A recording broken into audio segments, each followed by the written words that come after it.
சங்கரா, ஏன்டா உம்முன்னு வர்ற? ஆத்த பார்த்த உடனே நான் எங்க அப்பாவை நினைச்சிட்டேன். நான் என் பிள்ளைய நினைச்சிட்டேன்.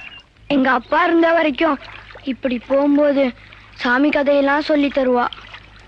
எங்க அப்பா போனதுக்கு அப்புறம் எனக்கு அதெல்லாம் யாருமே சொல்லி தருதில்ல. நான் என்ன வச்சுக்கிட்டா வஞ்சகம் பண்றேன்? தெரிஞ்சா சொல்லி கொடுத்துருவோனேப்பா. சரி, யாரோ எப்போ என் காதல போட்டு ஒரு கதையை அவுத்து விடுறேன். ஆத்த தாண்ட வரைக்கும் பொழுது போகணுமே. இந்த மாதிரி ஆத்த கடக்கிறதுக்கு உங்க அப்பாரு மாதிரி வேறம் தெரிஞ்ச ஒருத்தர் படகுல ஏறி இருக்கார். கை நாட்டுக்காரன் அந்த தோணிக்காரன் நம்மள மாதிரி. படகுல போகையில தோணிக்காரன் கிட்ட கேட்டிருக்காரு, ஏன்பா உனக்கு ராமாயணம் தெரியுமான்னு. அவன் சொல்லி இருக்கான், எனக்கு தெரியாது சாமின்னு. அடடா, வாழ்க்கையில் ஒரு 10 வருஷத்தை வீணாக்கி போட்டையே அப்படின்னாரு. மகாபாரதம் தெரியுமான்னு கேட்டிருக்காரு, யாருக்கும் தெரியாது சாமின்னு சொல்லியிருக்கான். என்ன பாரு, 20 வருஷத்தை வீணாக்கி போட்டையே அப்படின்னாரு. சரி, இந்த கிருஷ்ணோபதேசம் மாதிரி தெரியுமான்னு கேட்டிருக்காரு. அதுக்கு அந்த தோணிக்கார தெரியாது சாமின்னு சொல்லியிருக்கா. போச்சாப்பா, 30 வருஷத்தை வீணாக்கி போட்டையா அப்படின்னாரு.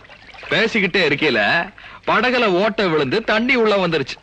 இப்ப தோணிக்காரன் திருப்பி அடிச்சிருக்கான், ஏன் ஜாமி உனக்கு நீச்ச தெரியுமான்னு.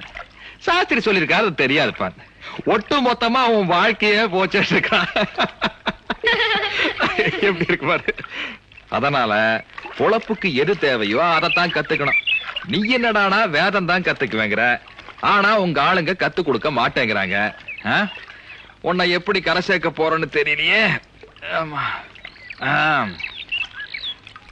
அது வேற ஒண்ணும் இல்லப்பா, இந்த சுடுகாட்டு ஆலமரத்துல துருப்புடிச்ச ஆணி அடிச்ச மாதிரி நம்ம ஆளுங்க நெஞ்சில சாதிங்கிற ஆணிய ஆழமா அடிச்சு புட்டாங்க.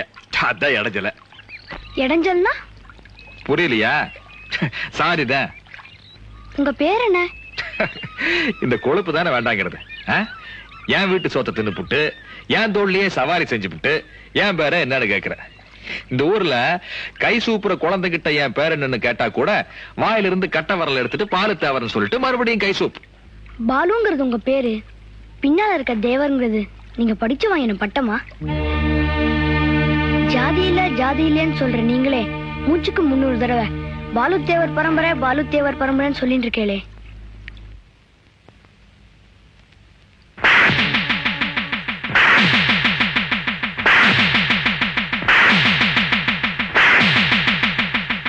நான் கரையேறிட்டேன், நீங்க இன்னும் கரையேறாம நிக்கிறீங்களே.